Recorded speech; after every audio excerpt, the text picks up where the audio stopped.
बिहारमधली ही report आपल्या समाजाचा एक विद्रूप चेहरा प्रकाशात आणते.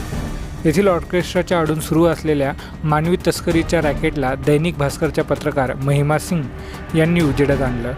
त्यासाठी त्यांनी स्वतः यातील एक महिला होऊन 5 दिवस या सगळ्याचा मागोवा घेतला. समोर आलेल्या गोष्टी अत्यंत भयानक होत्या, पण याच विषयाच्या खोलात जाताना एक महत्त्वाची साखळी समोर आली. आपण देखील तिचा प्रत्यक्ष भाग आहोत हेच अधोरेखित करणारा हा व्हिडिओ. या विषयाला समजून घेताना समोर आलेली महत्त्वाची बाब म्हणजे लैंगिक शोषणासाठी होणारा हा मानवी व्यापार, अंमली पदार्थ आणि शस्त्रास्त्रानंतर जगातला तिसरा सर्वात मोठा बेकायदेशीर काळा बाजार आहे. याची अधिकृत आकडेवारी पाहिली तर डोकं सुन्न होतं. आपल्या सीमालगतच्या राज्यांमधून दररोज 30 ते 40 मुली बेपत्ता होतात. दुसरीकडे रोजगाराचं खोटं आमिष दाखवून बांगलादेश आणि नेपाळसारख्या शेजारील राष्ट्रांमधून मुलींना भारतात आणलं जातं. या रॅकेटमध्ये 13 ते 15 वर्षांच्या लहान मुलींना वयाने मोठे दाखवण्यासाठी जबरदस्तीने हॉर्मोनल इंजेक्शन्स दिली जातात.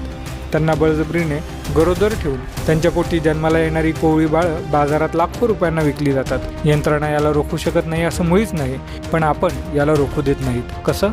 खरं तर यंत्रणेच्या अभयाशिवाय हे बेकायदेशीर धंदे चालू शकत नाहीत याची आपल्याला सगळ्यांनाच कल्पना आहे. पण या नरकातून निघणारा कोट्यवधी रुपयांचा रोख काळा पैसा थेट वरच्या पातळीपर्यंत पोहोचतो आणि शक्तिशाली लोकांना हा काळा पैसा लागतो आपली शक्ती आणि सत्ता टिकवण्यासाठी.